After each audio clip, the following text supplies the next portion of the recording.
सेना की भर्ती की लाइन में खड़े बूढ़े को देखकर ऑफिसर गरमाया।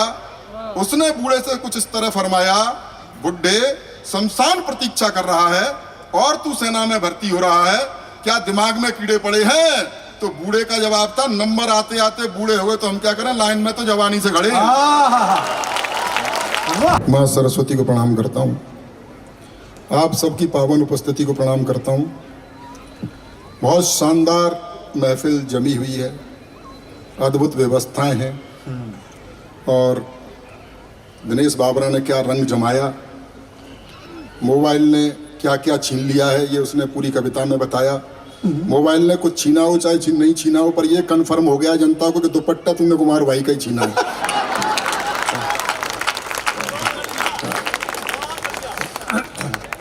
बहुत शानदार मेरा परिचय दिया गया डॉक्टर कुमार विश्वास जी द्वारा कि मोटा हो गया है, आगरा में रहता है। बहुत प्रेम करते हैं मुझे, मेरे बड़े भाई की तरह हैं और इनका प्रेम मेरे साथ वही है जो आजकल इनका केजरीवाल के साथ चल रहा है। हम और डॉक्टर कुमार विश्वास इकट्ठे जवान हुए, इसमें हंसने की क्या बात है। मैं सच बता रहा हूं, हम और डॉक्टर कुमार विश्वास इकट्ठे जवान हुए। वो बात अलग है कि ये जवान होगा और मैं इकट्ठा। अच्छा था। प्रणाम करता हूं आप लोगों को। कुछ लोग आगे बैठे हैं और जूते चप्पल उतार के बैठे हैं, आपको विशेष प्रणाम करता हूं। इनको संभाले रखना।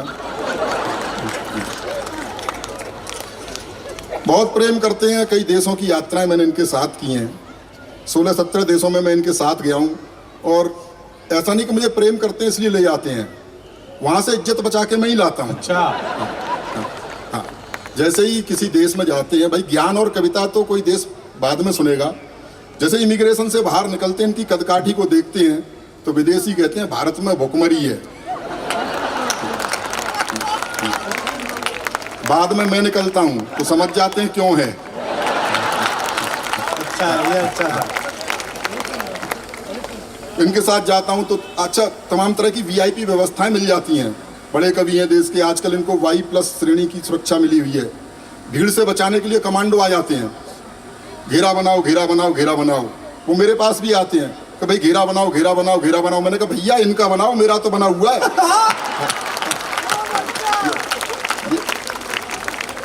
अच्छा है। हाँ, इन्होंने प्रेम के गीत लिखे, इन्होंने प्रेम के गीत लिखे, देश दुनिया ने गाए। मैं भी चाहता था प्रेम प्यार की कविताएं लिखूं, पर मेरा मानना ये है ये प्रेम प्यार की कविताएं कोई खास बात है नहीं। ये कॉलेज टाइम में जो कुछ हरकतें की गई होती हैं उसका काव्य अनुवाद है। अच्छा। हाँ, कॉलेज तो मैं भी जाता था लेकिन मैं पढ़ने जाता था। प्रयास मैंने भी कि कोई प्रेमिका हो, भाई हो सकता है इनको दिखी हो प्रेमिका की नीली नीली आंखें, तो वैसा लिख दिया। मुझे तो उसके बाप की लाल पीली पहले ही दिख गई थी। और ऐसा नहीं कि जैसा ये बताते हैं कि प्रेम में सब कुछ ठीक ठाक चलता है, प्रेम में कभी कभी परिणाम दूसरी तरह के भी निकल के आते हैं। अच्छा। मैं बहुत सीधा सरल लिखता हूँ। मेरा मानना यह है कि बहुत कठिन शब्दों के जोड़ने से भी कविता नहीं होती। बहुत से कवि आते हैं, बहुत कठिन कठिन शब्दों का प्रयोग करते हैं, चिल्ला के सुना देते हैं, आप डर के मारे ताली बजाते हो। अच्छी बात है, वाह वाह वाह। आप देख रहे थे अपनी हाइट से ज्यादा उछल रहा था दिनेश बाबरा, कहां से कहां खींच रहा था शब्दों को। तो ऐसा मेरे पास स्वर भी नहीं है, तो पता नहीं होती आदमी। तो कई कवि आते हैं बहुत कठिन शब्दों का प्रयोग करते हैं। पिछले दिनों एक कवि को सुनता था, बात कुछ नहीं थी, तालियां बज रही थी। कहता था अंधकार के घोर तिमिर में, अंधकार के घोर तिमिर में। हाँ बात एक ही लेकिन भाई लगा हुआ चमत्कार पैदा कर रहा है। अंधकार के घोर तिमिर में घना अंधेरा छाया है, सूरज निकला भोर हो गई चलो सवेरा है। ऐसी कविताएं भी आने लगी। हाँ, हाँ, मैं बहुत सीधा सरल लिखता हूँ और आपकी बड़ी कृपा है कि आज आपने कोई भी वीर रस का कवि नहीं बुलाया है। हाँ, आप जो नए लोग नहीं जानते हो, हम में से ही एक प्रजाति होती है, वो अतिरिक्त भावुक होती है और भावुकता में कुछ की कुछ कहती है, तो तर्क कुछ होता नहीं है। एक वीर रस का कवि कह रहा था कि पाकिस्तान तेरी छाती पर इंच इंच पर तिरंगा गाड़ देंगे। मैंने कहा भाई इसमें थोड़ा गैप कर ले।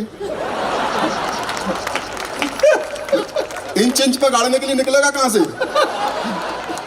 तो आज आपने शानदार पिछवाड़ा अफगानिस्तान की तरफ करके जाएगा। हाथ से व्यंग के लोग बुलाए हैं।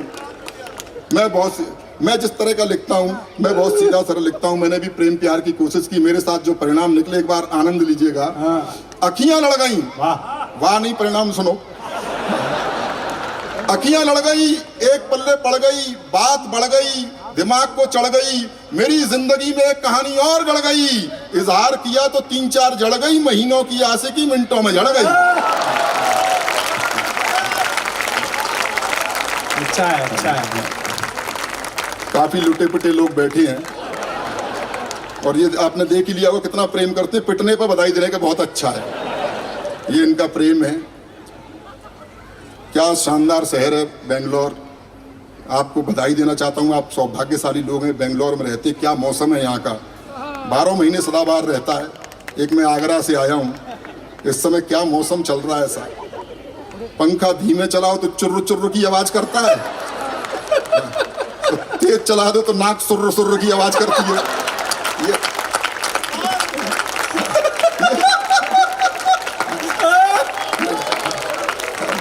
जिंदाबाद। अद्भुत चल रहा है। इन्होंने मुक्तक लिखे प्रेम के, जो देश दुनिया ने गाए। मैंने कुछ तुक्तक लिखे हैं। तुक्तक? हाँ। और जो मैंने भोगा वो लिखा है, सुन लीजिए। इन्होंने लिखा, मोहब्बत सिर्फ एहसासों की पावन सी कहानी है। कभी कबीरा दीवाना था, कभी मीरा दीवानी है। मैं कहता हूं करके देखो है क्या मोहब्बत। आनंद लीजिएगा कि मोहब्बत सिर्फ खर्चों की बड़ी लंबी कहानी है। देखो सबका बजट बिगड़ा हुआ है।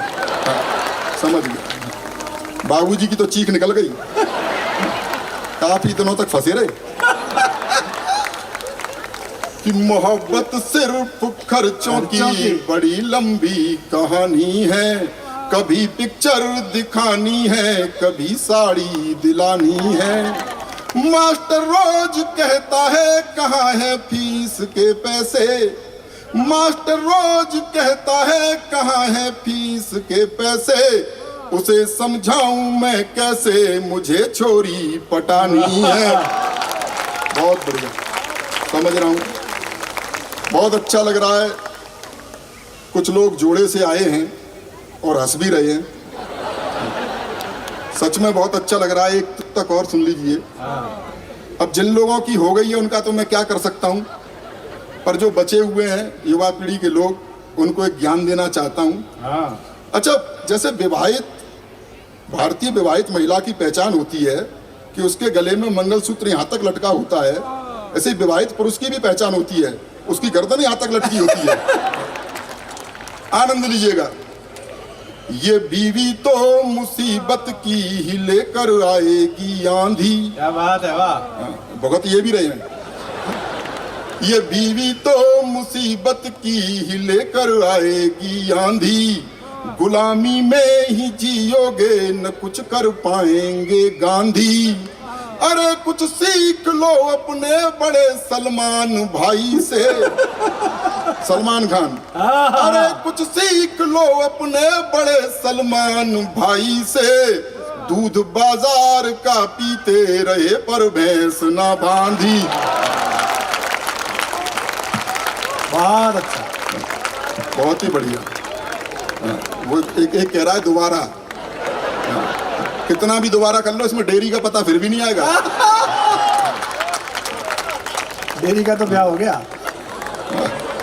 अद्भुत। एक बार तालियां वालियां बजा दीजिए।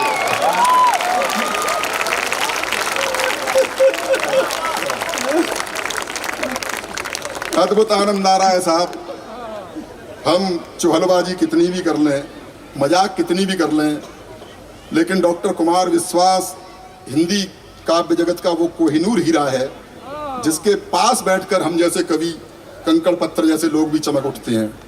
ये एक सच्चाई है। एक बार तालियां बजा दीजिएगा। मैं इतनी सारी भीड़, बहुत समय बाद मैं बेंगलोर आया हूं। क्या बुरा समय निकल के गया, कोरोना काल। 2 लॉकडाउन हमने झेले। कितना बुरा समय था, आप याद कीजिए। पहला लॉकडाउन याद कीजिए, कितने डरे हुए थे, सर्फ के पैकेट को सर्फ से धो रहे थे। क्या बढ़िया बात थी यार, वाह वाह वाह वाह वाह वाह, क्या बारीक बात थी। अद्भुत ही मामला था। अपनी ही घरवाली के साथ घर में बंद थे, उसी की शक्ल देखनी पड़ रही थी, ब्यूटी पार्लर तक बंद थे। बाद में सरकार को थोड़ी दया आई तो उसने शराब के ठेके खुलवा दिए, जिसे पी करके चुड़ैल भी सुंदर दिखाई देती है। क्या समय निकाला है हमने साहब।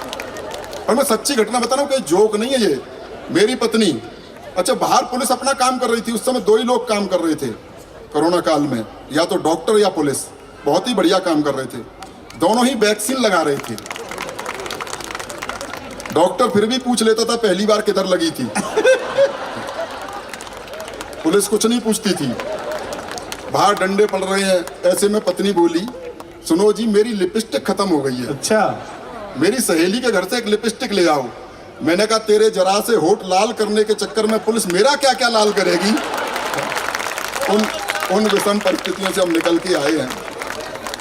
मैं 1-2 व्यंग छड़काएं आप तक पहुंचाना चाहता हूं। जिस तरह की कविताएं मैं लिखता हूं, युवा पीढ़ी के लोग बैठे हैं, तमाम तरह की समस्याएं देश में है। एक बड़ी समस्या जो देश की नहीं पूरे विश्व की समस्या, उसे रेखांकित करना चाहता हूं। व्यंग का विद्यार्थी हूं, बात आप तक पहुंच जाए तो आपका प्यार चाहूंगा कि सेना की भर्ती की लाइन में खड़े बूढ़े को देखकर, सेना की भर्ती की लाइन में खड़े बूढ़े को देखकर ऑफिसर गरमाया। उसने बूढ़े से कुछ इस तरह फरमाया, बुड्ढे शमशान प्रतीक्षा कर रहा है और तू सेना में भर्ती हो रहा है, क्या दिमाग में कीड़े पड़े हैं। तो बूढ़े का जवाब था, नंबर आते आते बूढ़े हो गए तो हम क्या करें, लाइन में तो जवानी से खड़े हैं। वाह हाँ।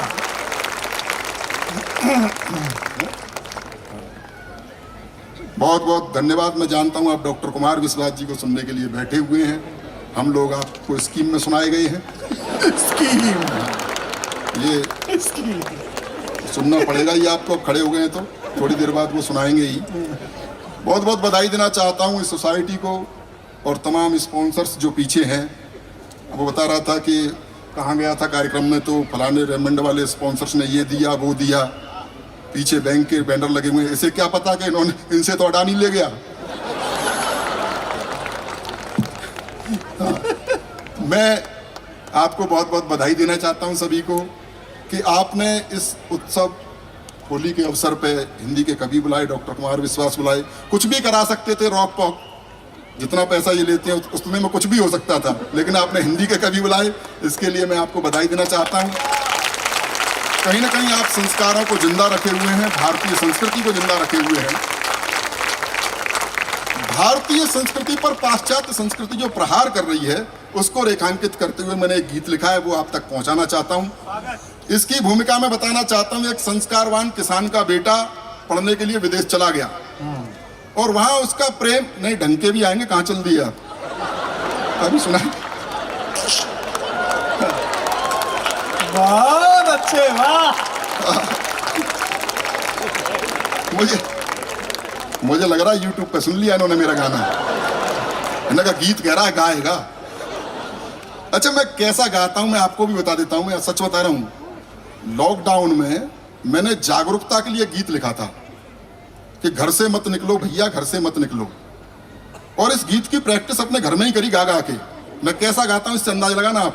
मैंने कई बार गाया घर में कि घर से मत निकलो भैया, घर से मत निकलो, तो मेरे घर वाले ही बाहर निकल गए। मैं सच बता रहा हूं, मैं जब बचपन में गाता था तो मेरा छोटा भाई छत पे खड़ा हो जाता था। मैंने कहा भाई तू छत पे क्यों खड़ा हुआ है? बोला मोहल्ले वालों को बताना चाहता हूं कि मैं नहीं गा रहा हूं।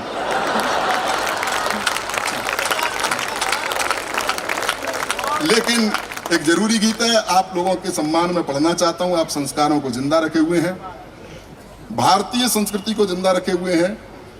एक किसान का बेटा पढ़ने के लिए विदेश चला गया, वहां उसका प्रेम एक मॉडर्न लड़की से हो गया जो पूरी तरह पाश्चात्य रंग में रची बसी थी। और रची बसी क्या थी? लिपि पुती थी।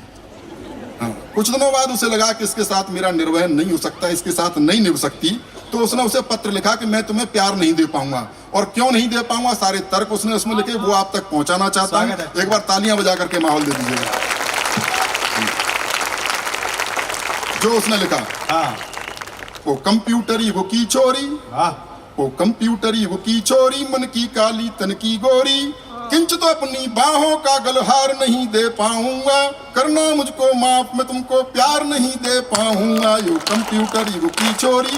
वाह क्यों नहीं दे पाऊंगा? तर्क सुनिए कि तुम फैशन टीवी सी लगती, मैं संस्कार का चैनल हूँ। वाह तुम फैशन टीवी सी लगती, मैं संस्कार का चैनल हूँ। तुम मिनरल वाटर की बोतल, मैं गंगा का पावन जल हूँ। तुम करो गाड़ियों की मांगे, मैं पाँव पाँव चलने वाला। तुम हेलोजन सी जलती हो, मैं दीपक सा जलने वाला। तो चमक दमक वाला तुमको संसार नहीं दे पाऊंगा, करना मुझको माफ मैं तुमको प्यार नहीं दे पाऊंगा, यो कंप्यूटर युग की चोरी। बहुत अच्छे। लड़की मॉडल मॉडलिंग करती है कि तुम रैंप पर देह दिखाती हो, मैं संस्कार को जीता हूँ। वाह तुम रैंप पर देह दिखाती हो, मैं संस्कार को जीता हूँ। जब तुम्हें देख सीटी बजती, मैं घूंट लहू का पीता हूँ। तुम सदा स्वप्न में जीती हो, मैं हूँ यथार्थ जीने वाला। तुम जाम टकीला पीती हो, मैं हूँ मट्ठा पीने वाला। तो फास्ट फूड भी मैं तुमको हर बार नहीं दे पाऊंगा, करना मुझको माफ मैं तुमको प्यार नहीं दे पाऊंगा, यो कंप्यूटर युग की चोरी। तो ताली वाली बजाते रहिए, क्योंकि आसाराम बापू की कथा नहीं हो रही है ये। आप समझ रहे हो, बुला लिए काम पे लगा दिए, करते रहेंगे। लेकिन शानदार श्रोता है, आनंद आ गया आज। वो याद आ गया मुझे, ये भी सच्ची घटना, ये कोई जोक नहीं है। संजय दत्त को तिहाड़ वहाँ जोधपुर जेल से जल्दी रिहा कर दिया था, क्योंकि उसके जेल में आचार व्यवहार ठीक ठाक थे। ये खबर टीवी पर चल रही थी। मेरा एक 12-13 साल का भतीजा, उसने ये खबर पढ़ी कि चाचा इसे जल्दी क्यों छोड़ दिया जोधपुर जेल से। मैंने कहा बेटा, इसके जेल में आचार व्यवहार संस्कार बहुत अच्छे थे, इसलिए छोड़ दिया। बोले अच्छा, आसाराम बापू जेल में भी नहीं मानने क्या? आनंद लीजिएगा कि तुम क्लॉक अलार्म से न जगो, मैं कॉक बांग से जगता हूँ। वाह तुम क्लॉक अलार्म से न जगो, मैं कॉक बांग से जगता हूँ। तुम डिस्को की धुन पर नाचो, मैं राम नाम ही जपता हूँ। वाह तुम डैडी को अब डैड कहो, अंग्रेजी की भी अंग्रेजी। हाँ तुम डैडी को अब डैड कहो, मम्मी को मॉम बताती हो। तुम करवा चौथ भूल बैठी, डे वैलेंटाइन मनाती हो। तो तुम्हें तुम्हारे सपनों का त्योहार नहीं दे पाऊंगा, करना मुझको माफ मैं तुमको प्यार नहीं दे पाऊंगा, यो कंप्यूटर युग की छोरी। और तर्क सुनिए कि तुम पॉप म्यूजिक सी बजती, मैं बंसी की धुन का दुनिया। तुम पॉप म्यूजिक सी बजती, मैं बंसी की धुन का दुनिया। मुझ पर डॉट फोन भी ना, तुम पर इंटरनेटी दुनिया। तुम मोबाइल के मैसेज सी, मैं पोस्ट कार्ड लिखने वाला। तुम टेडी बियर सी लगती, मैं गुब्बारा उड़ने वाला। तुम भौतिकवादी सुख साधन संचार नहीं दे पाऊंगा, करना मुझको माफ मैं तुमको प्यार नहीं दे पाऊंगा, यो कंप्यूटर युग की छोरी। बहुत अच्छे। अंतिम मंद पढ़ता हूँ। इसमें कुछ प्रतीक राजनीति से हैं। कवियों का, साहित्यकारों का किसी भी राजनीतिक दल से कोई लेना देना होता नहीं है। मस्ती में लिखा है, मस्ती में सुन लीजिएगा। और इसमें जो अंतिम नाम आए उन्हें प्रणाम कर लीजिएगा, क्योंकि वो हमारे कुनबे से भी थे। कि मैं धरती पुत्र मुलायम सा, तुम हो कठोर माया जैसी। वाह मैं धरती पुत्र मुलायम सा, तुम हो कठोर माया जैसी। मैं सिंह गर्जना वाला हूँ, तुम हथनी की काया जैसी। तुम सब कुछ अपना हार चुकी, तुम सब कुछ अपना हार चुकी। मैं जीता हुआ जुआरी हूँ, तुम इटली की रानी जैसी। मैं देसी अटल बिहारी हूँ। तो तुमको अपने जीवन की सरकार नहीं दे पाऊंगा, करना मुझको माफ मैं तुमको प्यार नहीं दे पाऊंगा। बहुत अच्छे। एक बार जोरदार तालियां रमेश के लिए। वाह।